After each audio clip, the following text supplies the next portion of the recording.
I hope you're doing well on this day.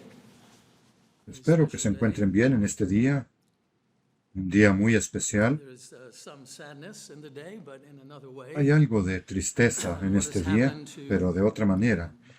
Lo que ha sucedido John con Swain today John is the Swain fulfillment of his hoy life in the church. es el cumplimiento de su vida en la iglesia. Mr. and Mrs. Swain, of course, known to us, many of us here. El señor y la señora Swain, por supuesto, I've son known them many conocidos por years, and they've nosotros, always been por muchos de los que estamos aquí. Los he conocido durante muchos años y siempre han sido notablemente solidarios y serviciales, leales, amables y considerados. So I'd ask you to remember Mrs. Swain and the rest Así of que the les pido que recuerden a la señora Swain y al resto de la familia. Not insignificant in some ways that today is No the day es that he insignificante, died. en cierto modo, que hoy sea el día en que He falleció. was certainly one of the first fruits. Sin duda fue uno de los primeros You frutos, probably take comfort in that. así que probablemente encuentren consuelo en ello. A few weeks ago, on the seventh day of unleavened bread, Hace unas semanas, en el we séptimo día de considered los what panes sin Christ has levadura, accomplished for us. consideramos lo que Cristo ha logrado por We nosotros. saw that one of the results of his sacrifice was Vimos to que open uno up de los resultados de su sacrificio fue abrir el acceso directo al Padre, without the need for any human intermediary. sin necesidad de ningún intermediario Christ is our humano. intercessor. Christ is our Cristo mediator. es nuestro intercesor. Cristo es nuestro mediador. Bajo el pacto del Sinaí, los israelitas en general no podían acercarse a Dios como Yahweh, ni la mayoría lo deseaba. Incluso el sumo sacerdote solo podía acercarse a Dios una vez al año, en el día de la expiación, por él mismo, por el pueblo, por su familia, por todo Israel. Pero ahora, gracias al sacrificio de Cristo, podemos acercarnos individual y directamente a Dios el Padre cuantas veces deseemos hacerlo, como personas a quienes Dios ha llamado a una relación especial. Cristo es el único mediador que necesitamos. Primera de Timoteo 2, 5 y 6. Habla de esto. Este día leeré bastante de la nueva versión estándar revisada. No siempre, pero la mayoría de las veces. Porque hay un solo Dios y también hay un solo mediador entre Dios y la humanidad, Jesucristo, hombre, quien se dio a sí mismo en rescate por todos. Esto fue atestiguado en el momento oportuno. Vino cuando el tiempo era el correcto, el plan de Dios. A modo de otro ejemplo, también podríamos notar el papel intermediario que desempeñan los sacerdotes en la Iglesia Católica Romana. Ellos forman parte de una jerarquía que, según creen, media entre Dios y su pueblo. Aunque creen que Cristo es el mediador supremo, la madre de Jesús, María, es considerada una comediadora. En su visión, y los santos tienen un papel intercesor similar. La gente ora a los santos y a María, esperando que intercedan ante Dios para resolver sus problemas. Los sacerdotes median en la confesión de los pecados para que las personas puedan ser perdonadas. Eso creen. Llaman al Papa con una palabra que proviene de Papa, Padre. Papá. Se dirigen a él como el Santo Padre. Otro de sus títulos es Pontifex Maximus, un antiguo título pagano romano para sumo sacerdote. Significa supremo constructor de puentes, o el constructor o guardián del puente entre los humanos y el cielo, entre el hombre y Dios. Otro tipo de mediador, pero uno falso. Es falso. Ahora bien, tal vez no comprendamos plenamente cuán contrario al Nuevo Testamento es esto si no hemos estado sometidos a la relación de poder que impone este sistema humano. Lo impone a miles, a millones de personas en el mundo. Este no es el modelo del ministro como siervo, el que Cristo enseñó, ni el modelo de relación directa que él tenía con el Padre. Y ese modelo está abierto ahora para nosotros. Así que comprendemos que Cristo es el único mediador. Y debido a su sacrificio, Él ha abierto el camino para que nos acerquemos al Padre.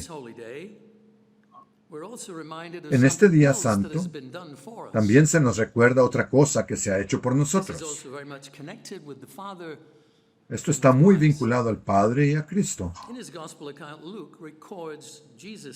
En su relato evangélico, Lucas registra que Jesús dijo lo siguiente justo antes de su ascensión. Lucas 24:49. He aquí, yo enviaré el cumplimiento de la promesa de mi Padre sobre ustedes. Pero quédense ustedes en la ciudad hasta que sean investidos del poder de lo alto. El poder de lo alto. Aquí aprendemos que el Espíritu Santo prometido es poder, que proviene del dominio del Padre desde lo alto, en ese sentido. Sin embargo, esta no es la forma en que la mayoría de los cristianos entienden al Espíritu Santo. Para ellos, es una persona con poder para compartirlo. Y también es un misterio. Sin embargo, creemos que la Biblia es clara en este asunto. No es un misterio para nosotros. El título del mensaje de hoy es La promesa del Padre, persona o poder. Vamos a recordar por medio de las Escrituras la naturaleza del Espíritu Santo y lo que puede lograr en nosotros y por nosotros. Ahora bien, uno podría preguntarse, ¿qué importa si algunos hablan del Espíritu como una persona y otros lo consideran una fuerza o poder espiritual? Pues bien, es una cuestión de cómo se valora la autoridad de la Biblia en comparación con la autoridad de la Iglesia Católica y de sus organizaciones relacionadas, así como otras iglesias que se desarrollaron después del primer siglo. La doctrina de la Trinidad fue desarrollada a través de los escritos extrabíblicos de los llamados padres de la Iglesia cristiana y mediante las decisiones de los concilios ecuménicos. Eventualmente, mucho tiempo después de la venida de Cristo, la Iglesia, que se volvió dominante dentro del Imperio Romano, llegó a la creencia de que Dios está compuesto por tres personas en una sola, una unidad compleja y estricta y absoluta. Ellos la denominan misterio. Es decir, consideran que la divinidad no necesita más miembros. Sin embargo, no puede ser plenamente comprendida. La mayoría del cristianismo tradicional cree en esta divinidad cerrada y misteriosa.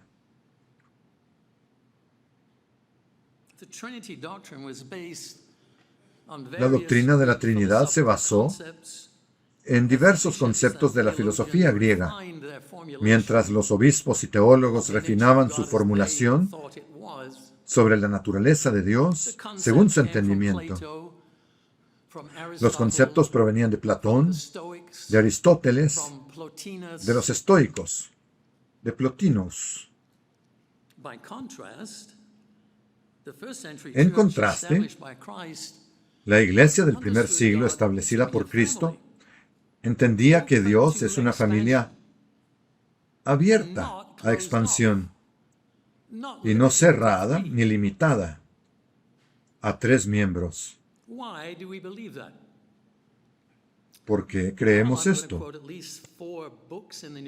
Voy a citar al menos 4 libros del Nuevo Testamento que lo afirman. Se los leeré en la nueva versión estándar revisada. Romanos 8:29.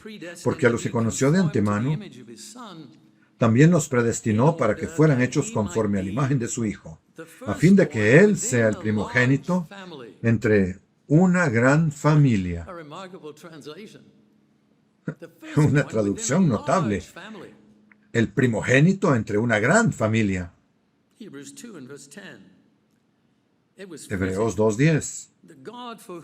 Porque convenía que aquel por quien son todas las cosas y por quien subsisten todas las cosas, llevando muchos hijos a la gloria, perfeccionara por medio de los padecimientos al autor de la salvación de ellos. Primera de Juan 3:2. Amados, ahora somos hijos de Dios, y aún no se ha manifestado lo que hemos de ser. Pero sabemos que cuando Él se manifieste, seremos semejantes a Él, porque le veremos tal como Él es. Y una más, Filipenses 3:20-21. Porque nuestra ciudadanía está en los cielos, de donde también esperamos al Salvador, al Señor Jesucristo, el cual transformará el cuerpo de nuestra humillación para que sea semejante al cuerpo de su gloria, por el poder, justo así, por el poder con el cual puede también sujetar a sí mismo todas las cosas. Una referencia, si se quiere, al poder. El poder de Cristo, el poder de Dios para transformarnos en seres espirituales. La decisión de categorizar al Espíritu Santo como una persona y limitar la deidad no fue finalizada sino hasta el año 381 después de Cristo. Eso es bastante tardío. Es muy tarde si uno lo piensa bien. Fue en el primer concilio de Constantinopla, cuando el emperador romano Teodosio I convocó a los obispos del Imperio Oriental y les pidió que discutieran la naturaleza de Dios y llegaran a una conclusión, ya que el asunto estaba dividiendo al imperio en términos religiosos. Ni siquiera invitó al Papa. El Papa era parte del Imperio Occidental. Y el Imperio Romano en ese momento se estaba trasladando más hacia el este, en donde Constantinopla se convertiría en su capital principal. Así que el Papa no estuvo presente, aunque más tarde aceptó las conclusiones sobre el Espíritu Santo. No todos estuvieron de acuerdo con la formulación final que se estableció sobre lo que es la Trinidad. Y los obispos y otros presentes que no estuvieron de acuerdo con dicha formulación fueron declarados, cito, herejes delirantes y dementes, herejes delirantes y dementes,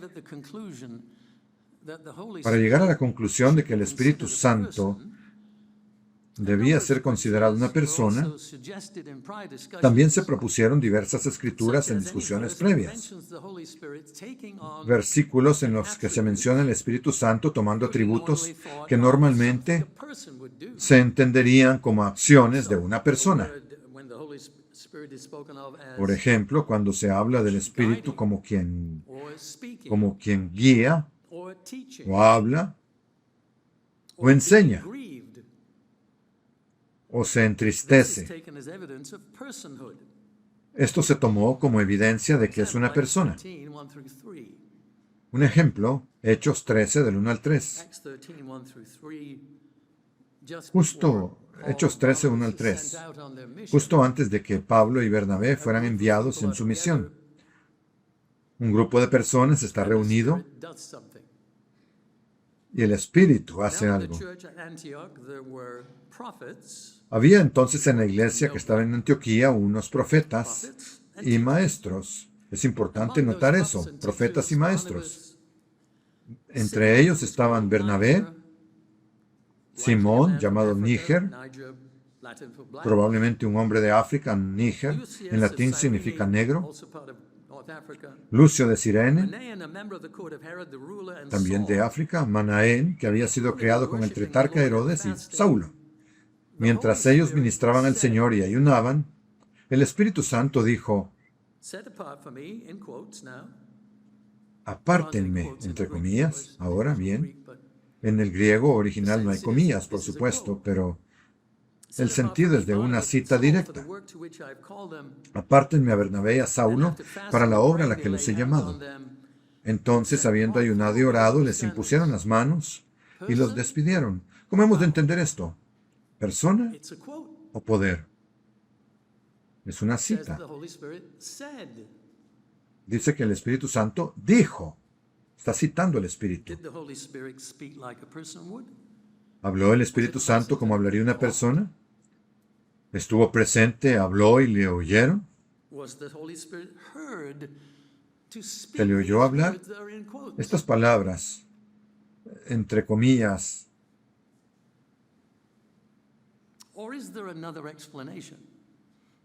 ¿o hay otra explicación? ¿Dijo el Espíritu Santo en el sentido de que hizo saber o manifestó algo claramente por medio de los profetas que estaban entre ellos? Y veremos en un momento que Dios habla a través de profetas.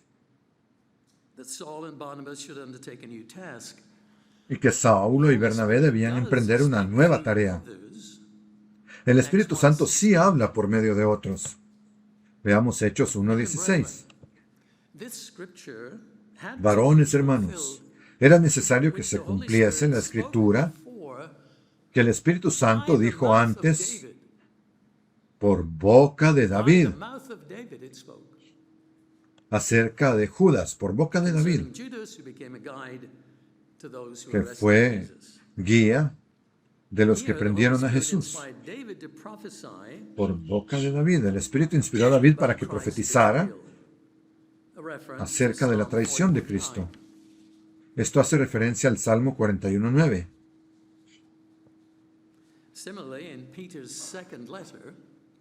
De manera similar, en la segunda carta de Pedro, aprendemos lo siguiente sobre los profetas.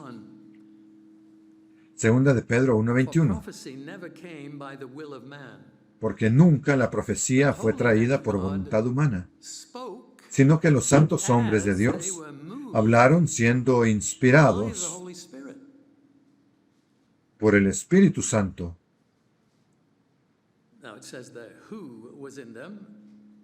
Ahora bien, ahí dice que el Espíritu estaba en ellos, lo cual se podría interpretar como que se trata de una persona. Hay ciertos momentos al leer el Nuevo Testamento donde se perciben signos de parcialidad de traducción a favor de la doctrina de la Trinidad. No quiero decir con eso que se nos está tratando de engañar, sino que si uno cree que el Espíritu Santo es una persona, entonces naturalmente va a traducir ciertos pasajes de una manera determinada. Estoy simplificándolo, claro está, pero es algo digno de considerar.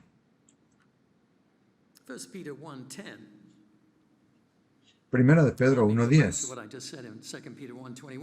Pero déjenme volver a lo que acabamos de leer en Segunda de Pedro 1:21, donde dice que fueron movidos por el Espíritu Santo. La palabra griega que ahí se traduce como movidos también significa guiados, dirigidos, conducidos.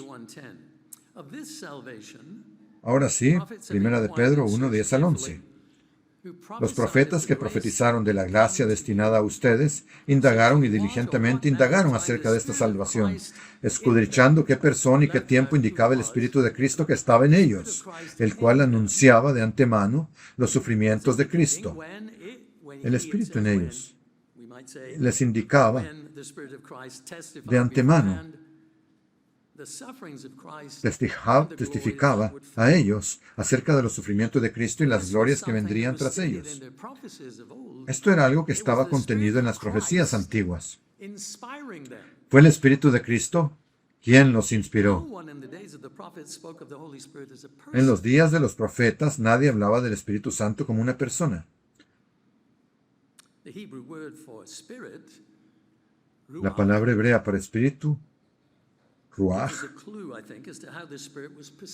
nos da una pista sobre cómo era percibido este espíritu. Ruach también significa viento o aliento.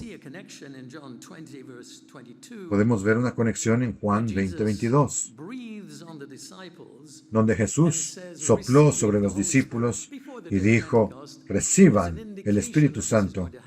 Antes del día de Pentecostés hay una indicación de que esto iba a suceder. ¿Y cómo se representa?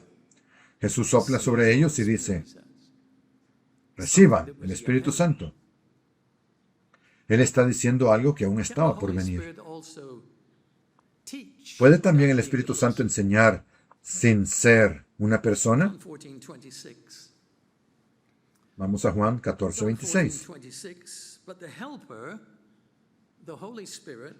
Pero el Consolador, el Espíritu Santo, a quien el Padre enviará en mi nombre, notarán que en español como en inglés se dice a quién, pero yo diría al cual o incluso qué, porque gramaticalmente sería más adecuado decir qué o el cual, refiriéndose a algo neutro. Él les enseñará todas las cosas, dice, y les recordará todo lo que yo les he dicho. Así que aquí tenemos una escritura que describe al Espíritu Santo, hagios pneuma, un sustantivo neutro, como un consolador, un ayudador. Pero esta palabra es un sustantivo masculino, parakletos. Entonces, en el mismo versículo, tenemos al Espíritu Santo descrito como masculino y neutro. Resulta problemático si se intenta entender desde una perspectiva distinta a la gramatical.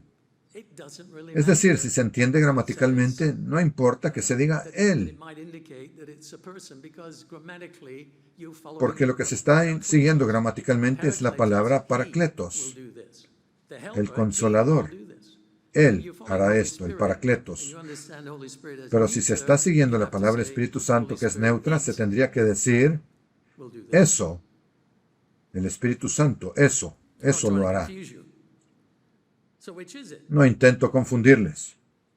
Entonces, ¿cuál es? ¿Masculino o neutro? Pues esto no se trata solo de género, sino de gramática.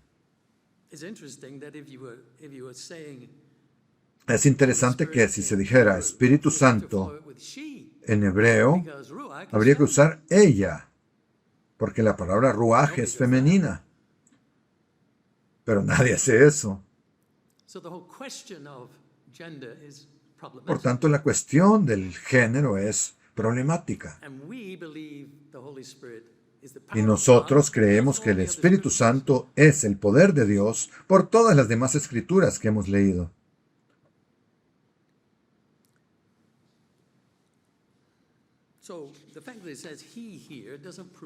Así que el hecho de que se diga él aquí no prueba la personalidad del Espíritu Santo. Es simplemente un asunto gramatical. Entonces, según el Evangelio de Juan, ¿cómo enseña el Espíritu Santo? Pues poniendo pensamientos en la mente, trayendo a la memoria lo que Jesús dijo. Otra evidencia de lo que el Espíritu Santo puede hacer por nosotros es darnos palabras para hablar en ciertos momentos críticos. Veamos Lucas 12:11. Si alguna vez se encuentran en esa situación, sabrán lo que sucede. Y si aún no se han encontrado en una situación así, probablemente lo harán en algún momento futuro. Y entonces sabrán cómo actúa el Espíritu Santo en favor de ustedes. Cuando los lleven a las sinagogas y a los magistrados y autoridades, no estén preocupados de cómo o qué responderán, o qué habrán de decir. For the Holy Spirit ¿Por qué no preocuparse? will teach you Porque el at Espíritu that Santo very hour les enseñará en aquella hora lo que se debe decir.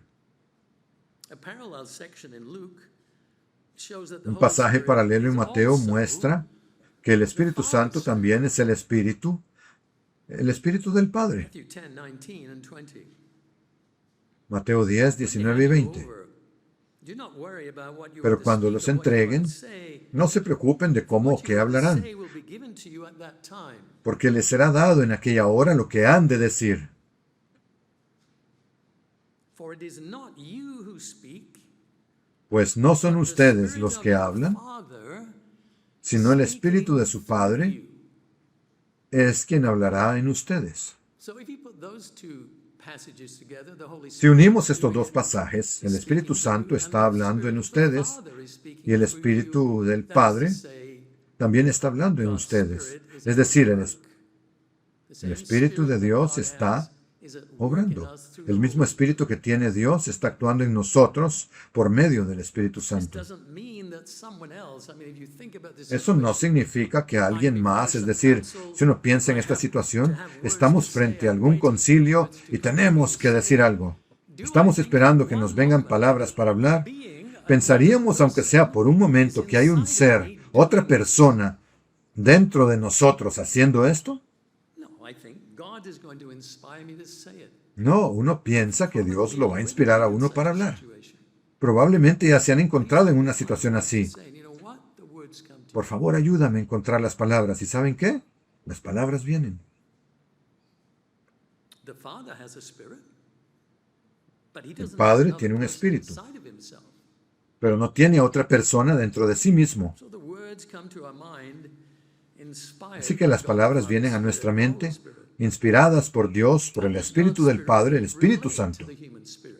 ¿Cómo se relaciona el Espíritu de Dios What does Paul con el mean when he Espíritu says humano? the following in Romans ¿Qué quiere decir Pablo cuando afirma lo siguiente en Romanos 8, 15 y 8, 15 16? and 16? 8, 15 y 16. For you did not receive a spirit of slavery. Pues no recibieron el espíritu de esclavitud. So you were freed, you were made free in some way. You were Entonces not a fuimos slave. liberados. Fuimos hechos libres de alguna manera. No éramos esclavos cuando recibimos el Espíritu de Dios. Pues no recibieron el espíritu de esclavitud para estar otra vez bajo el temor, You have received a spirit of sino adoption. que recibieron el espíritu de adopción. Como hijos, hemos sido adoptados por Dios y traídos a su familia. Cuando clamamos, Abba Padre, cuando tenemos esa relación, sabemos que la tenemos y podemos clamar a Dios el Padre, a quien tenemos acceso directo en una relación cercana. Es ese mismo espíritu, dice aquí en la nueva versión estándar revisada. Ese mismo espíritu da testimonio a nuestro espíritu de que somos hijos de Dios. Ese clamar al Padre porque somos sus hijos es el Espíritu Santo en nosotros, guiándonos, conectándose con nuestra mente para convencernos de que en verdad somos hijos de Dios, para que podamos estar completamente seguros de ello, y eso es posible gracias a que el Espíritu Santo y nuestro espíritu se unen de algún modo.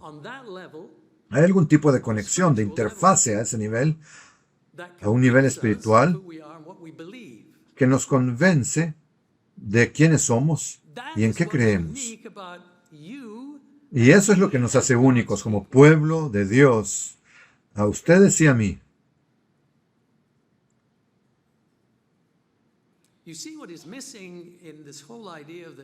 Veamos ahora lo que está ausente en toda esta tradicional, en toda esta idea tradicional sobre la naturaleza de Dios. Si uno sigue ese camino que fue acordado en el año 381 por los obispos romanos, no se llega hasta aquí. No pensamos que hay otra persona, como he dicho, dentro de nosotros, comunicándose con nuestra persona. Sabemos que lo que tiene sentido es que hay algún tipo de conexión, de interfaz entre estas dos entidades, ambas llamadas espíritu.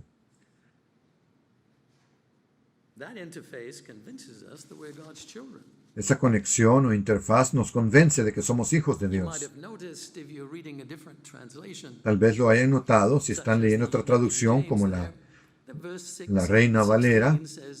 En ese versículo 16 dice, el Espíritu mismo da testimonio. Pero la versión que leí dice, ese mismo Espíritu. Y creo que es una forma mucho mejor y preferible de decirlo. En casos como este, como mencioné, vemos ciertos sesgos.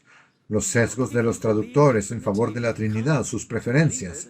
Si alguien cree en la Trinidad, si ha llegado a creer en ella, y muchos eruditos y teólogos han llegado a creer en ella, entonces no pueden decir otra cosa que Él mismo. ¿Quién? Él. Y aplican todos esos calificativos al Espíritu.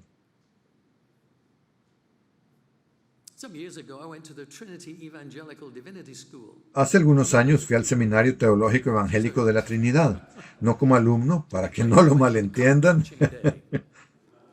Para ser claro, fui durante el llamado Día de Vigilancia de Cultos, y nosotros éramos uno de esos cultos que estaban vigilando, y me pidieron que diera una presentación a un grupo de eruditos. Algunos de ellos ya los conocía, fueron muy amables y cordiales. El jefe del grupo, Walter Kaiser, creo que aún vive, es un conocido erudito del Antiguo Testamento, un hombre muy amable, que admiraba mucho al señor Armstrong. Dijo, el señor Armstrong tenía una alta estima por la Biblia, y eso es algo que yo aprecio de él. Y luego explicó, antes de pasar a las preguntas, yo soy el presidente aquí, y entonces estableció el tono general. Dijo, no necesariamente estoy de acuerdo con todos mis colegas aquí sobre este tema en particular. Y hablábamos sobre uno de los aspectos de sus creencias. Dijo, no, así que ya sabía yo que había personas en esta sala que no estaban de acuerdo entre sí, a pesar de que todos trabajaban en el mismo seminario. Ya hacia el final de la discusión, el erudito en griego, el que estaba en la sala, me pidió que explicara nuestra comprensión de la naturaleza de Dios. Así que comencé con nuestra explicación habitual. De hecho, somos bautizados según una fórmula triádica, ¿cierto? El Padre, el Hijo y el Espíritu Santo. Mateo 28. Pero dije, no vemos al Espíritu Santo como una persona, porque eso no aparece en ninguna parte del Nuevo Testamento. Y él dijo, tienen razón, no está en el Nuevo Testamento. Dijo, ustedes son binarios. Creen en dos seres divinos. Y al Espíritu Santo lo consideran como poder. Y añadió, pero ven, nosotros hemos ido más allá de eso. Y a través de los padres de la iglesia primitiva, y eso es a lo que me refiero cuando hablo del año 381, hemos llegado a ver al Espíritu Santo como una persona. Y por eso estamos donde estamos, dijo él, en el siglo XX. Fue en ese entonces. Estoy seguro de que todavía cree lo mismo hoy.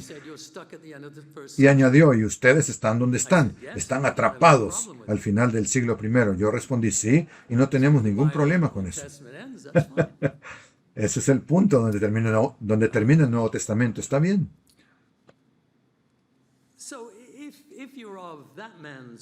Entonces, si uno piensa como ese hombre, cuando escriba, como él escribió, su comentario sobre el Evangelio de Juan, y entre en esas secciones conocidas de Juan que leemos durante la Pascua, por supuesto que va a decir lo que dice. No tiene otra opción, porque no quiere quedarse atorado a finales del siglo I.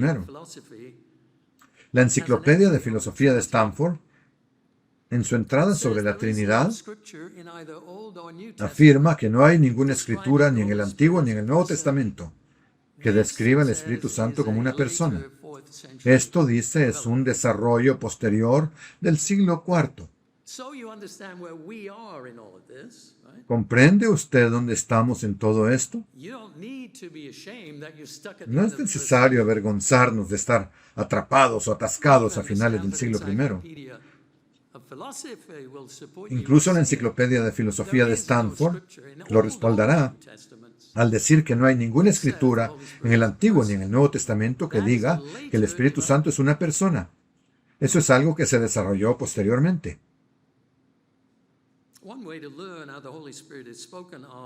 Una manera de aprender cómo se habla del Espíritu Santo en el Nuevo Testamento es leer el relato de Lucas. No solo el libro de los Hechos, sino su primer volumen, el relato del Evangelio. Este es un enfoque interesante para estudiar estas cosas. Lo hicimos recientemente de otra manera, por otra razón. Pueden seguir el hilo que Lucas dice en su Evangelio y luego ver cómo se desarrolla en el libro de los Hechos, porque es una historia continua que él está contando. De modo que podemos comenzar viendo un poco en el libro de Lucas. Primero, una referencia al mensaje del ángel a Zacarías, el padre de Juan el Bautista, anunciando su nacimiento. Lucas 1:14. El ángel dice a Zacarías: tendrás gozo y alegría, y muchos se regocijarán en su nacimiento, porque será grande delante del Señor. No deberá beber vino ni licor. Aún antes de su nacimiento será lleno del Espíritu Santo. Lleno del Espíritu Santo. No suena como el resultado de lo que una persona hace por otra. Voy a llenar tu persona con otra persona. Ese lenguaje no tiene sentido. No somos llenos con otra persona, más bien describe el resultado del poder. Piensen en Juan el Bautista o en una mente de Dios dada a él en abundancia. Será lleno de eso. Ser lleno del Espíritu Santo es la forma en que se describen varios personajes antes de hablar con respecto a la intervención de Dios en sus vidas. Entonces, el padre de Juan, Zacarías, da un discurso. Su madre también dice algo, y en ambos casos, esto está en Lucas 1, 41 y 67, antes de que digan lo que dicen, se declara que fueron llenos del Espíritu de Dios, y entonces hablaron. A continuación, el mensaje a la madre de Jesús, María, quien al ser informada por el ángel Gabriel de que concebiría al Hijo de Dios, comprensiblemente quería saber cómo eso podía suceder. ¿Cómo puede ocurrir? ¿Cómo puedo tener al Hijo de Dios? Lucas 1:35, el ángel le responde: el Espíritu Santo vendrá sobre ti, y el poder del Altísimo te cubrirá.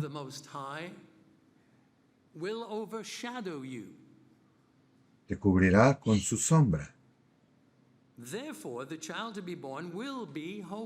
Por eso el niño que nacerá será santo y será llamado Hijo de Dios. Aquí muy claramente se está describiendo el poder de Dios el Padre, que mora en lo alto. El Espíritu Santo es el poder por el cual se produce la concepción.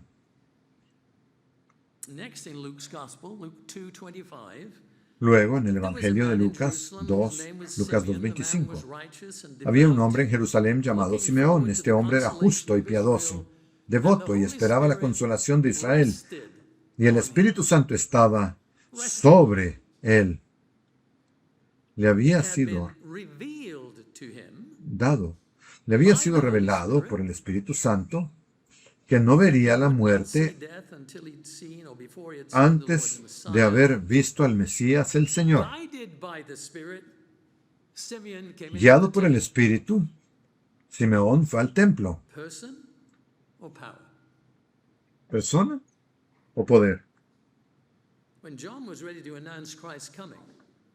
Cuando Juan estuvo listo para anunciar la venida de Cristo, habló sobre la diferencia entre su ministerio y el de Jesús.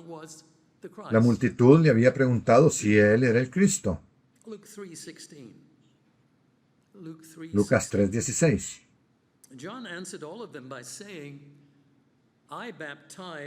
Juan respondió a todos diciendo: yo, a la verdad, les bautizo en agua. Pero viene el que es más poderoso que yo, de quien no soy digno de desatar la correa de su calzado.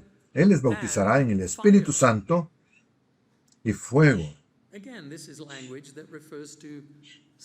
Nuevamente, este es el lenguaje que se refiere a sustancias, no a una persona. Agua, fuego. Es una analogía. El agua es una sustancia en la cual podemos ser sumergidos. El bautismo en agua seguía siendo necesario, por supuesto, pero el componente adicional sería el don del Espíritu Santo por la imposición de manos. Bautismo con el Espíritu o en el Espíritu en ese sentido significa inmersión en el Espíritu Santo. Ser bañados en el Espíritu Santo. Jesús dijo a los discípulos, justo antes de Pentecostés, Hechos 1:5, porque Juan a la verdad bautizó en agua. Juan a la verdad bautizó en agua. Pero ustedes serán bautizados en el Espíritu Santo después de no muchos días. Y en el recuento de Pedro sobre la conversión de Cornelio, el centurión romano, y su casa, dijo, en Hechos 11:15, cuando comencé a hablar, el Espíritu Santo cayó sobre ellos también, como sobre nosotros al principio. Lo que sucedió con los discípulos en el día de Pentecostés, Pedro dice, fue lo mismo que ocurrió ante sus ojos, cuando Cornelio fue convertido. El Espíritu Santo cayó sobre ellos también, como sobre nosotros al principio. Entonces me acordé, dijo él, del dicho del Señor, cuando decía, Juan ciertamente bautizó en agua, pero ustedes serán bautizados en el Espíritu Santo. Así que él conecta todas estas cosas. La venida del Espíritu sobre ellos equivale al bautismo con el Espíritu Santo. Recordemos cuando Pablo se encontró con unos discípulos que habían sido bautizados por Juan, pero que no conocían el Espíritu Santo. Recibieron la imposición de manos. Este es un caso interesante. Hechos 19, 1 al 7. Hechos 19, 1 al 7. Mientras Apolos estaba en Corinto, aconteció que Pablo, después de recorrer las regiones interiores, bajó a Éfeso y encontró a ciertos discípulos. Entonces les dijo, ¿recibieron el Espíritu Santo cuando creyeron? Ellos le contestaron, ni siquiera hemos oído que haya Espíritu Santo. ¿Qué? ¿Cómo podía ser eso? Bueno, depende. ¿Cuándo fueron bautizados? ¿Por quién? ¿Y de qué se trataba? Ahí es donde uno se da cuenta. Entonces dijo, ¿en qué pues fueron bautizados? Ellos respondieron, en el bautismo de Juan.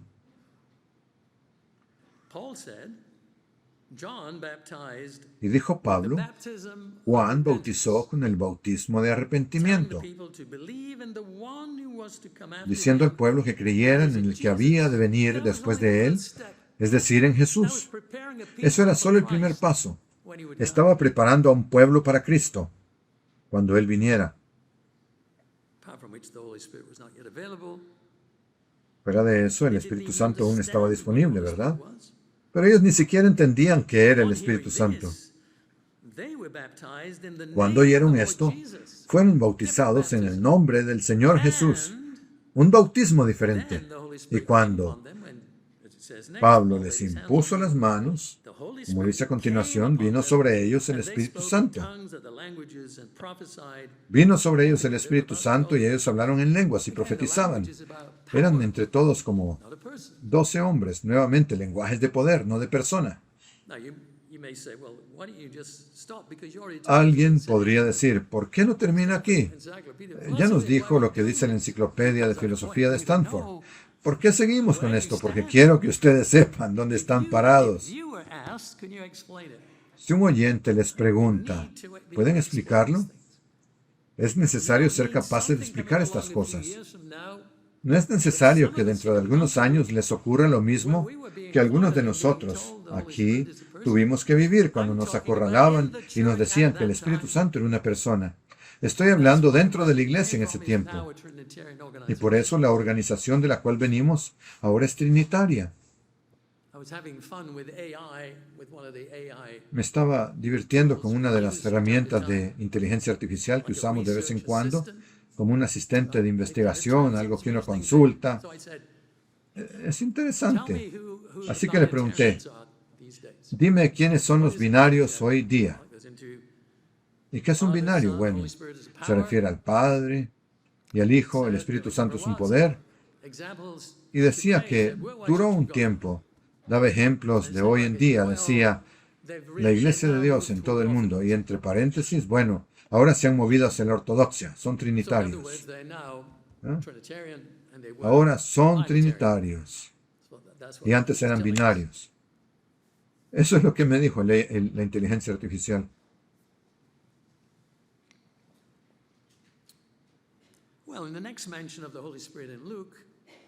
En la siguiente mención del Espíritu Santo en Lucas, se dice algo sobre el Espíritu Santo en forma corporal. Un momento. Justo acaba de decir que... Ok, bueno, leámoslo. Lucas 3:21.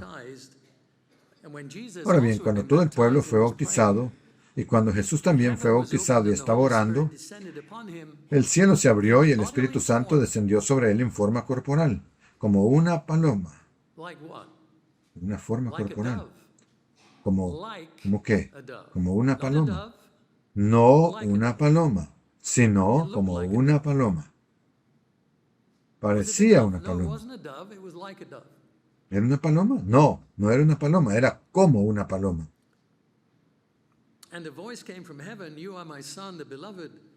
Y vino una voz del cielo, tú eres mi Hijo amado, en ti tengo complacencia. Para entender esto un poco más, veamos el relato del Evangelio de Juan. Juan 1:29. Al día siguiente, Juan el Bautista vio a Jesús que venía hacia él y declaró, he aquí el Cordero de Dios que quita el pecado del mundo. Este es aquel de quien dije, después de mí viene un hombre que es superior a mí, porque existía antes que yo. Yo mismo no lo conocía, pero vine a bautizarlo con agua. Vine bautizando para que él fuera revelado a Israel, y Juan dio testimonio. Vi al Espíritu descender del cielo como una paloma, como, y permanecer sobre él. Yo mismo no lo conocía, pero el que me envió a bautizar con agua me dijo, aquel sobre quien veas descender y permanecer el Espíritu, ese es el que bautiza con el Espíritu Santo. Y yo mismo he visto y testificado que este es el Hijo de Dios.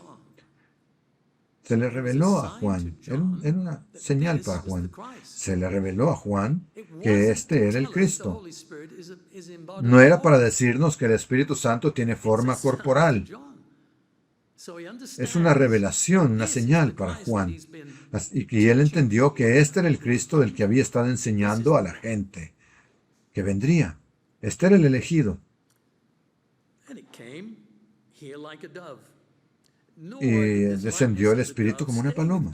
Esta imagen de la paloma tampoco permaneció con Jesús. No se vuelve a saber nada de ella después de eso. Más bien, es un símbolo del Espíritu que dio poder a Cristo.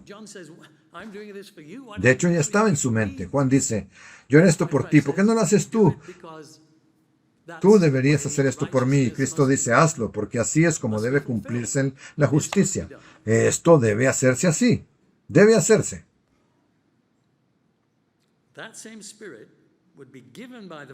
Ese mismo Espíritu sería dado por el Padre a través de Cristo a aquellos a quienes llamó a continuación. Vamos a Lucas 4. Jesús es llevado por el Espíritu, por el Espíritu al desierto, donde resisten las pruebas de Satanás, y regresa a Galilea lleno del Espíritu. Entra en la sinagoga y anuncia su ministerio y dice, el Espíritu Santo está sobre mí. El Espíritu del Señor está sobre mí.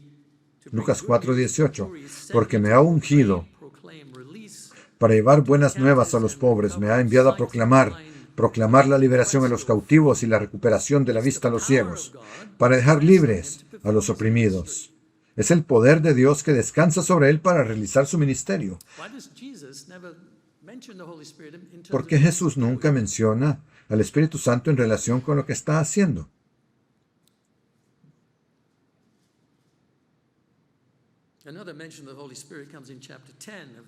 Otra mención del Espíritu Santo aparece en el capítulo 10 de Lucas. Dice, 10:21, en aquella misma hora Jesús se regocijó en el Espíritu Santo y dijo, yo te alabo, oh Padre, Señor del cielo y de la tierra, porque has escondido estas cosas de los sabios y entendidos y las revelas a los niños. Sí, Padre, porque así te agradó. El sentido aquí es que Jesús estaba rebosante de alegría cuando dice que se regocijó en el Espíritu Santo. Está rebosante de alegría, de gozo, por lo que se lee a continuación, que los discípulos pudieron entender. Pudieron entender porque el Padre les había revelado la verdad. Observemos algo más sobre esta situación. Acabamos de leer cómo la obra del Espíritu Santo, por la que Jesús está agradecido al Padre, consiste en revelar cosas. Observemos que el Espíritu no se menciona en Jesús. En la siguiente afirmación, donde habla de sí mismo y del Padre, nunca se le menciona. Lucas 10:22. Todas las cosas me han sido entregadas por mi Padre, y nadie sabe quién es el Hijo excepto el Padre, ni quién es el Padre excepto el Hijo, y aquellos a quienes el Hijo decida revelárselo. No se menciona el Espíritu Santo. ¿No habría sido este el momento perfecto para explicar quién es el Espíritu Santo si fuera cierto que es la tercera persona de la Trinidad? Pero Jesús no dice nada al respecto, porque no hay nada que decir. Luego, volviéndose hacia los discípulos en el versículo 23 de Lucas 10, Jesús les dijo en privado, estamos tratando de ver cómo obra el Espíritu Santo. Les dijo en privado, bienaventurados los ojos que ven lo que ustedes ven, porque les digo que muchos profetas y reyes desearon ver lo que ustedes ven y no lo vieron, y oír lo que oyen y no lo oyeron. Se trata de comprender. Se trata de lo que ocurre en nuestras mentes para ayudarnos a comprender. Ellos comprendieron porque el Padre se los reveló en sus mentes. Vemos esto de nuevo en el Evangelio de Mateo. Mateo 16. Está en Cesarea de Filipo, en el norte. Jesús llegó a esa región y dijo a sus discípulos, Mateo 16:13, ¿quién dice la gente que es el Hijo del Hombre? Algunos dicen que es Juan el Bautista, otros que es Elías, otros que Jeremías, uno de los profetas. Y él les dijo, ¿y quién dicen ustedes que soy yo? Simón Pedro dijo, tú eres el Mesías, el Hijo del Dios viviente. Y Jesús le respondió, bienaventurado eres, Simón, hijo de Jonás, porque no te lo ha revelado la carne ni la sangre, sino mi Padre que está en los cielos. El Padre revela. Si preguntamos cómo lo reveló, pues lo hace por su Espíritu, no por su persona. Volviendo al Evangelio de Lucas, después de la resurrección, Jesús se apareció a los discípulos y les dijo que esperaran al Espíritu Santo. Hoy hemos leído al principio la versión Reina Valera. Aquí está la nueva versión estándar revisada. Lucas 24:49. Y miren, yo enviaré sobre ustedes lo que mi Padre prometió. Quédense, pues, en la ciudad hasta que sean revestidos, vestidos del poder de lo alto. Vestidos de poder.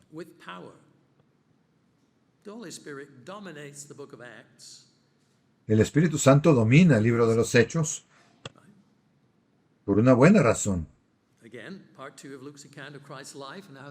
De nuevo, la segunda parte del relato de Lucas sobre la vida de Cristo y cómo la iglesia primitiva continuó como su cuerpo en la tierra, después de su regreso al Padre. De la misma manera, el Espíritu da poder a Cristo para hacer su obra. El Espíritu Santo da poder al cuerpo de Cristo, la iglesia, para hacer su obra después de que Cristo ha regresado al Padre.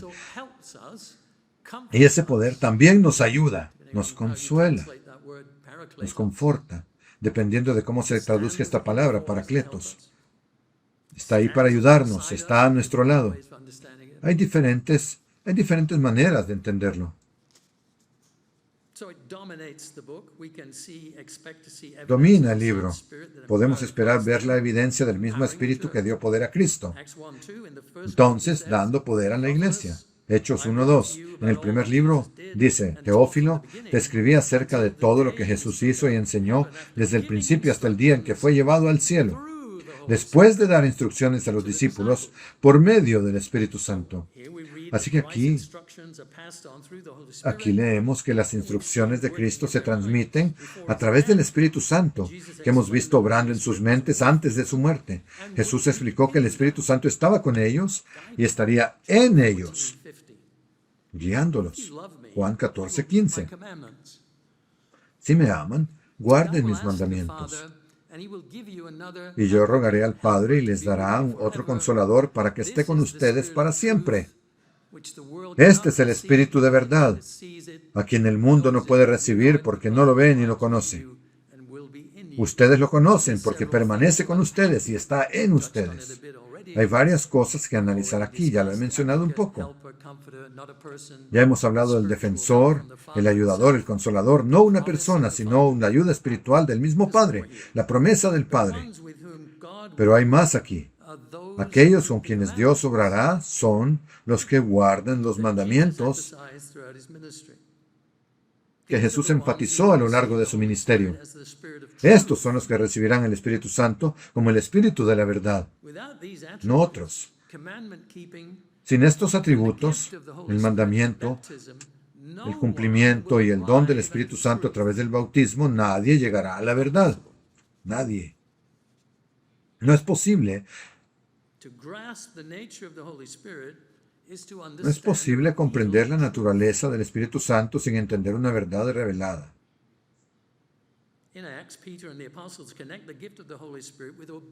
En Hechos, Pedro y los apóstoles conectan el don del Espíritu Santo con la obediencia al camino de Dios. Hechos 5:32. Somos testigos de estas cosas y también lo es el Espíritu Santo que Dios ha dado a los que le obedecen. A los que le obedecen. Esto explica en parte por qué los obispos no llegaron a las conclusiones correctas. En el 321, Constantino decidió que la gente debía descansar los domingos. No lo hizo, no prohibió el Sabbat. No es lo que hizo en ese momento. Se dirigió en otra dirección. Pero eso es lo que hizo inicialmente. Dice que deberíamos tener un día de descanso, el domingo. Lo dijo en 325, en el concilio de Nicea, y comienza a discutir entonces la naturaleza de Dios. Pero es en el 363-64, en el concilio de finales de ese año, cuando se prohíbe formalmente a los cristianos guardar el Sabbat. A eso lo llaman judaizar, y exigieron la observancia del domingo en su lugar. Y en el 381 se da una conclusión errónea sobre el Espíritu Santo, dictaminando que es una persona. Ya hemos visto que Cristo dijo del Espíritu Santo como la promesa del Padre, que enviaría, que le pediría que les enviara. Y eso se confirma en Hechos 2. Un poder, pero si no hacemos lo correcto con respecto a la ley de Dios, ¿podemos esperar comprender o llegar a conclusiones correctas sobre el Espíritu Santo? No me sorprende, lo que vamos de 325 al 321, del 321 de no guardar el Sabbat, se llega a no comprender al Espíritu Santo. No es extraño, parece una conclusión lógica de lo que dice Dios. Da el Espíritu Santo a los que le obedecen, a los que guardan sus mandamientos. Y si el Espíritu Santo es una verdad revelada, la naturaleza del Espíritu Santo es una verdad revelada, no es sorpresa que no se entienda si no se está en línea con Dios y su ley. Así que en Hechos 2 se confirma que en el versículo 33, exaltado por la diestra de Dios y habiendo recibido del Padre la promesa del Espíritu Santo, aquí hay otra palabra, Cristo ha derramado esto que ustedes ven y oyen, derramarlo. ¿Cómo sucede? Derramar no es una persona dentro de nosotros, es algo derramado en nosotros. Es la analogía. Cristo ha derramado esto que ustedes ven y oyen. Noten el lenguaje que describe esta recepción. Se derrama. Una persona no suele derramarse sobre otra, ¿verdad? Así no es como funcionan las cosas. Cristo dijo que vino a revelar al Padre. También dijo que enviaría el Espíritu Santo desde el Padre. No que revelaría el Espíritu Santo como una persona. Nunca dijo eso. Sino que iba a revelar al Padre. Con una sola excepción, Pablo no menciona el Espíritu Santo en el inicio y el final de sus cartas. Pueden mirar cualquiera de sus cartas. Básicamente comienzan como en 1 Corintios, gracia y paz a ustedes de parte de nuestro Dios y Padre y del Señor Jesucristo. Esa es la apertura estándar. No se menciona el Espíritu Santo y suele terminar con la gracia de nuestro Señor Jesucristo sea con ustedes. La única excepción es la que se elige para decir que hay una formulación trinitaria en la Biblia, que esa es una indicación temprana de una fórmula trinitaria. Segunda carta a los Corintios 13, versículo 14. La gracia del Señor Jesucristo, el amor de Dios y la comunión, la koinonia, la comunión del Espíritu Santo sean con todos ustedes. Esa es la Trinidad. Pero de nuevo, esto no equipara al Espíritu Santo con el Padre y con las personas. Se trata de la gracia de nuestro Señor Jesucristo. No lo hace una persona, se trata del amor de Dios y de la comunicación. De la comunión, la koinonia, la comunión entre nosotros que crea esa comunión creada por el Espíritu Santo.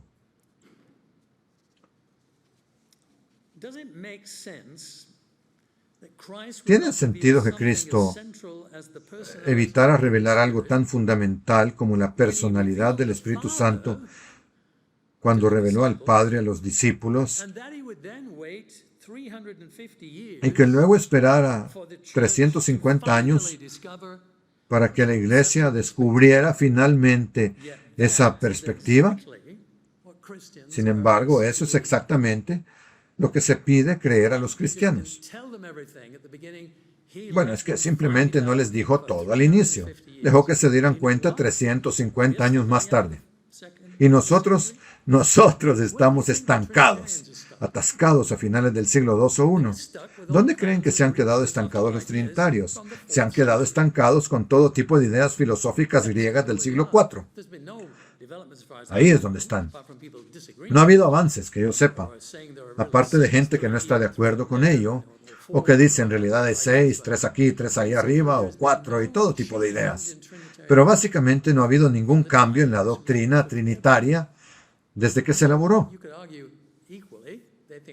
Así que se podría argumentar lo mismo. Ellos piensan que estamos estancados. Ellos también están estancados en una antigua idea filosófica griega. Un conjunto de ideas. La doctrina de la Trinidad es, no obstante, la prueba definitiva de ortodoxia que utilizan la mayoría de las iglesias para señalar a los herejes. Pero hay dos posibles posiciones reconocidas al respecto. Dos posiciones. Existe lo que se denomina la visión primitivista restauracionista, que es donde nos sitúan a nosotros.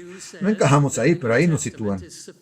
Esa visión dice que el Nuevo Testamento es suficiente para la doctrina y que la Iglesia se corrompió después del siglo I y que cierta restauración comenzó con la Reforma Protestante en los siglos XVI, XV y XVI. Otros la sitúan en el siglo XIX o incluso más tarde, cuando comienzan a surgir otros grupos religiosos. A menudo nombran a los santos de los últimos días o a los testigos de Jehová, etc. Los llaman restauracionistas o primitivistas restauracionistas porque quieren volver a las iglesias de Cristo del Nuevo Testamento. Claro que esto no significa que todos los que se clasifican como restauracionistas tengan una enseñanza correcta sobre el Espíritu Santo. Eso no es así. Si las puertas del infierno no prevalecieron contra la iglesia que Cristo fundó, entonces podríamos preguntarnos, ¿era necesaria una restauración? ¿Entendemos acaso que la iglesia es la continuación de la obra de Cristo con las personas a lo largo de los siglos para que puedan comprender la verdad y vivirla fielmente? Esa es la iglesia a lo largo del tiempo. La otra postura es la visión tradicionalista, que sostiene que la tradición extrabíblica es tan importante como las escrituras y en algunos casos incluso más importante. Dice que la doctrina de la iglesia se desarrolló a lo largo de los siglos a través de sus líderes y esta es la postura que siguen la mayoría de los cristianos, católicos y protestantes ortodoxos. Hemos visto las escrituras en Lucas y algunos en Hechos que mencionan al Espíritu Santo. Nos tomó algunos minutos llegar hasta aquí. Leamos algunas más en Hechos para ver cómo experimentaba el Espíritu la iglesia primitiva. ¿Cómo lo experimentaban ellos? Hechos 2:1. Quizás deberíamos haber empezado aquí hoy. Normalmente lo hacemos. Al llegar el día de Pentecostés, estaban todos reunidos en un mismo lugar y de repente vino un estruendo del cielo como si soplara un viento violento y llenó toda la casa donde estaban sentados. Entonces aparecieron repartidas entre ellos lenguas como de fuego y se asentaron sobre cada uno de ellos. Todos fueron llenos del Espíritu Santo y comenzaron a hablar en distintas lenguas como el Espíritu les daba que hablaran. La habilidad, les dio la habilidad, la capacidad de hacerlo. El sonido de un viento impetuoso y fuerte llenó toda la casa. Estas no son palabras que describen a una persona, sino poder, viento, aliento, como dijo Cristo. Las llamas que aparecieron sobre cada uno de ellos creo que eran 120. Ahora tal vez pensemos, bueno, son solo unas personas alrededor de una mesa. ¿Qué está pasando ahí? Pero dice que estaban todos juntos, están esperando. Él les dijo, esperen por esto. Están todos juntos y son 120. Y reciben el Espíritu Santo.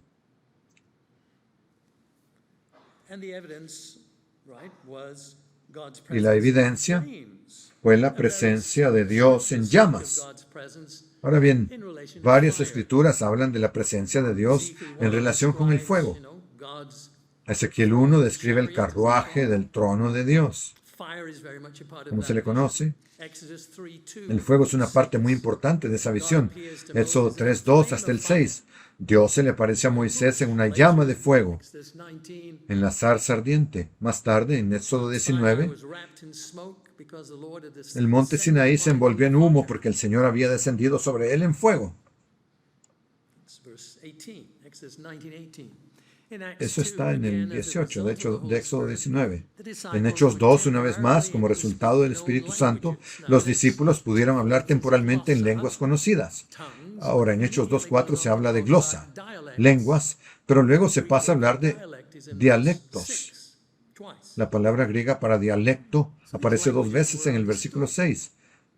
Eran idiomas o lenguas comprendidas por la audiencia internacional que estaba presente en Jerusalén para celebrar la fiesta de Pentecostés.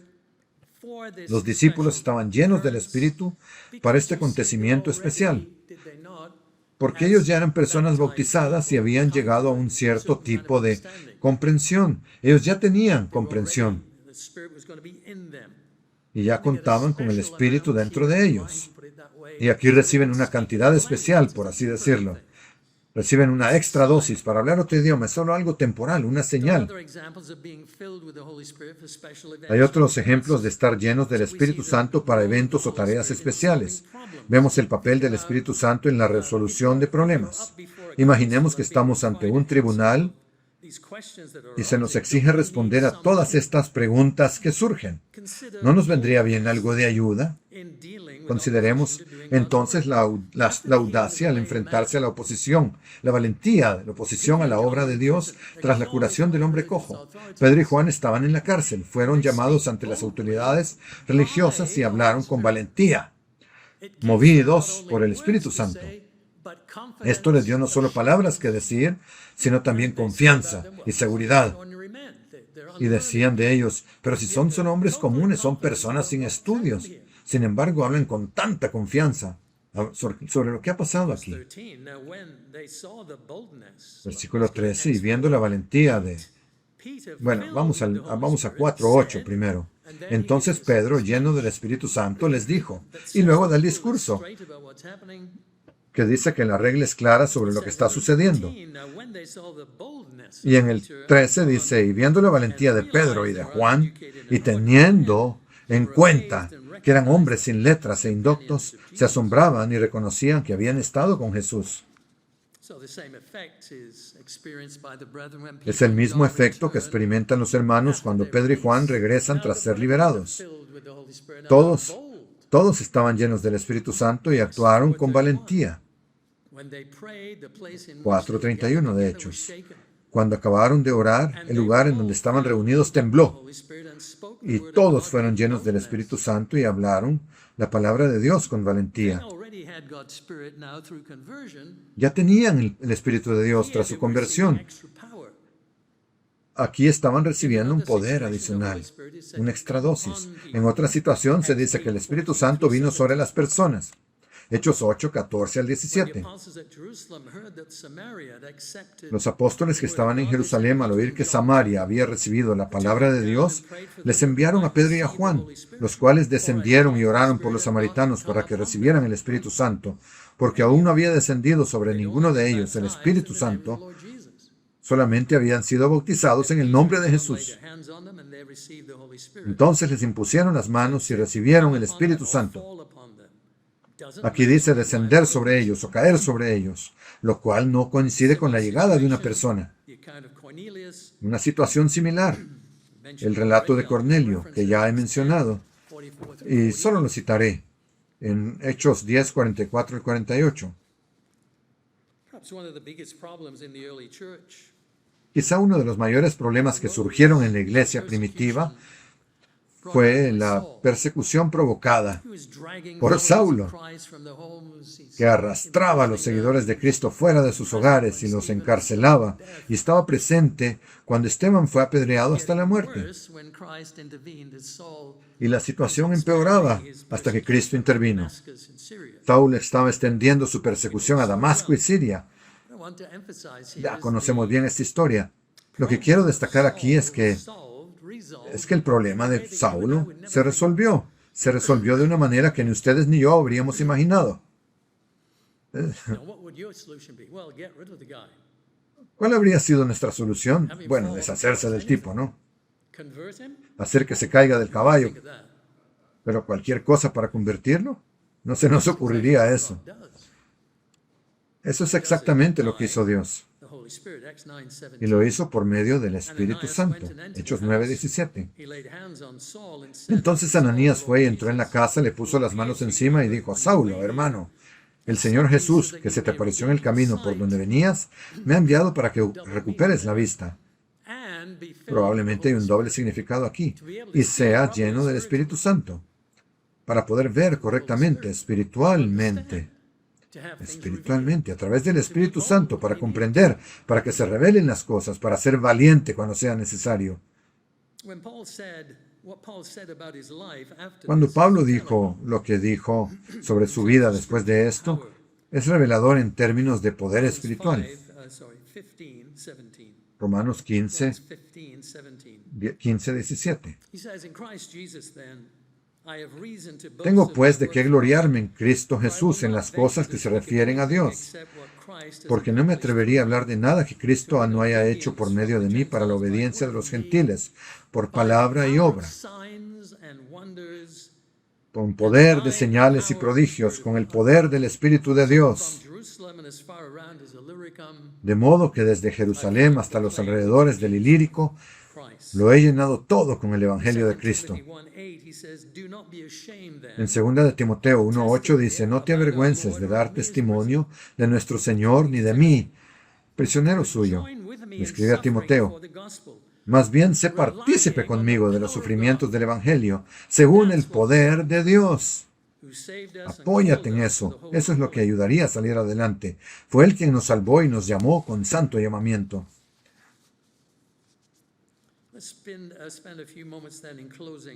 Dediquemos unos momentos entonces para concluir a considerar algunos detalles adicionales y algunos resultados del Espíritu obrando en nosotros. lo que el Espíritu Santo hace por nosotros, para nosotros. Lo primero es que Dios proporciona muchas bendiciones a la iglesia a través de su Espíritu, obrando en su pueblo. 1 Corintios 12, 7 al 11. Ya hemos leído esto muchas veces, así que no lo leeré todo, pero leamos el primer versículo y les encargo que lean el resto más tarde. Para cada cual es dada la manifestación del Espíritu para provecho mutuo. Para el bien de todos nosotros, a cada uno de nosotros se nos ha dado el Espíritu Santo para servirnos unos a otros, para ayudarnos unos a otros, para orar unos por otros, para animarnos unos a otros, para estar presentes unos para otros. Versículo 11, pero todas estas cosas, los diferentes dones de los que se habla, están todas activadas, interesante palabra, activadas por un mismo Espíritu. ¿Quién puede decir que se le asigna a cada uno individualmente? El Espíritu elige a las personas para diferentes dones. Diferentes personas, diferentes dones. Número 2. El Espíritu Santo nos ha dado una mente nueva y diferente. Nos ha dado una mente nueva para vivir una vida de paz centrada en Dios. Debemos tomar el tiempo para imaginar regularmente cómo será el mundo cuando todos tengan esta misma oportunidad. 1 Corintios 2, 12 al 14. Y nosotros no hemos recibido el espíritu de este mundo, sino el Espíritu que procede de Dios, para que conozcamos las cosas que Dios nos ha dado gratuitamente. De estas cosas estamos hablando, no con las palabras enseñadas por la sabiduría humana. Gran error si pensamos que el mundo puede explicarnos este tipo de cosas, porque no es así. Esto es de naturaleza espiritual. El mundo no se relaciona con este aspecto de nuestro llamado. No puede enseñar sabiduría.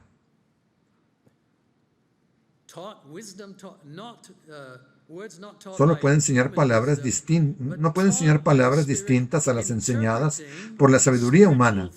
Y esto debe ser enseñado por el Espíritu, interpretando lo espiritual por medios espirituales. Lo espiritual por medios espirituales. Hay un límite en lo que el mundo que nos rodea puede entender, porque esa es la manera de Dios de hacer las cosas. Eso es lo que ha hecho hasta ahora. Y lo cambiará a medida que avancemos y tengamos un papel que desempeñar para ayudarle a hacer esto con toda la humanidad. Pero ahora mismo dice, el hombre natural no acepta las cosas que son del Espíritu de Dios, porque les son locura. No nos hace mejores, solo nos hace diferentes. Atención. Y no las puede comprender porque se han de discernir espiritualmente. Romanos 8, 5, 6. Es una forma hermosa y diferente de decirlo. Leo de la Nueva Traducción en inglés, segunda edición. Porque los que viven según la carne tienen su perspectiva moldeada por las cosas de la carne, pero los que viven según el Espíritu tienen su perspectiva moldeada por las cosas del Espíritu. Tienen la forma del Espíritu. Porque la perspectiva de la carne es muerte, pero la perspectiva del Espíritu, esto es lo que todos quieren: vida y paz. Número 3, el Espíritu de Dios nos proporciona poder, fe, amor y comprensión. A medida que, dentro de nosotros, a medida que continuamos viviendo de esta manera, podemos esperar un desarrollo espiritual continuo para que finalmente podamos compartir la plenitud de Dios con los demás, con todos. Efesios 3, 16 al 19. A fin de que conforme a las riquezas de su gloria les conceda ser fortalecidos con poder por su Espíritu en el hombre interior, para que Cristo habite en sus corazones por medio de la fe, de modo que siendo arraigados y fundamentados en amor, ustedes sean plenamente capaces de comprender, junto con todos los santos, cuál es la anchura, la longitud, la altura y la profundidad, y de conocer el amor de Cristo. Atención, que sobrepasa todo conocimiento, para que así sean llenos de toda la plenitud de Dios. Número 4. La comprensión de todo lo que Dios nos está revelando debería darnos una abundante esperanza en un mundo desesperado. Romanos 15:13. Que el Dios de esperanza los llene de todo gozo y paz en el creer, para que abunden en la esperanza por el poder del Espíritu Santo. Número 5. Como resultado de la obra del Espíritu Santo en nosotros, podemos experimentar gozo incluso en graves dificultades. Pablo escribió esto a una congregación que sufría persecución.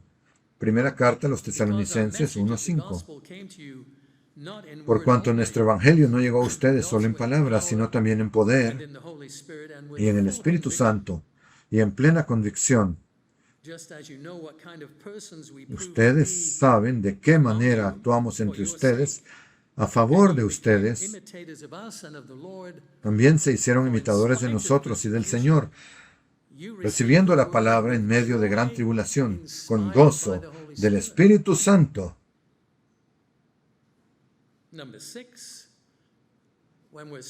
Número 6. Cuando estamos estresados y preocupados por la condición humana, que es tan corrupta, desesperados si se quiere, porque no podemos expresarlo, y ni siquiera podemos expresar claramente nuestros pensamientos al respecto, en la oración, gimiendo interiormente como la creación misma.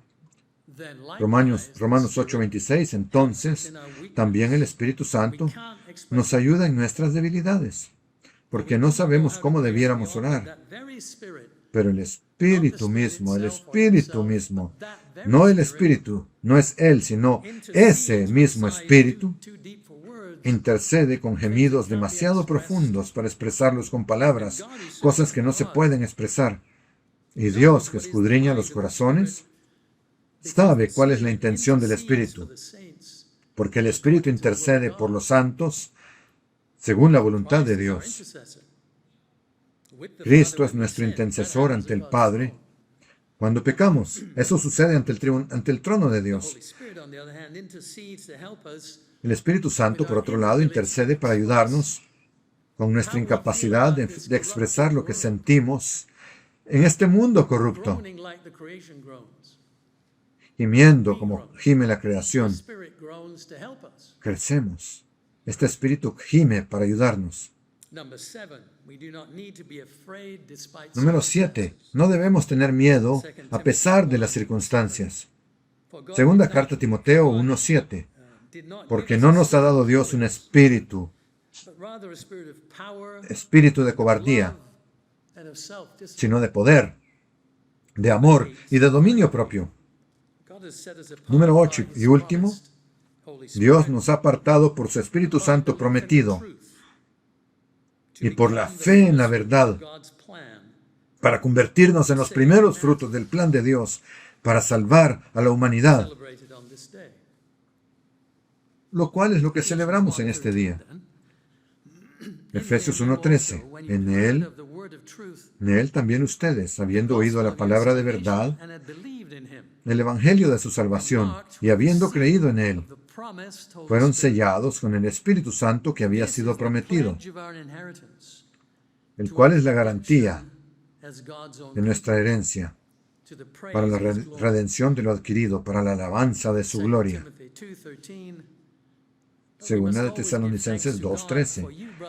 Pero nosotros debemos dar gracias a Dios siempre por ustedes, hermanos, amados en el Señor. Todos ustedes, todos nosotros, de que Dios nos haya escogido desde el principio para salvación por la santificación del Espíritu y fe en la verdad. Podemos estar agradecidos de que la promesa del Padre se haya cumplido y de que el poder de Dios repose sobre su pueblo.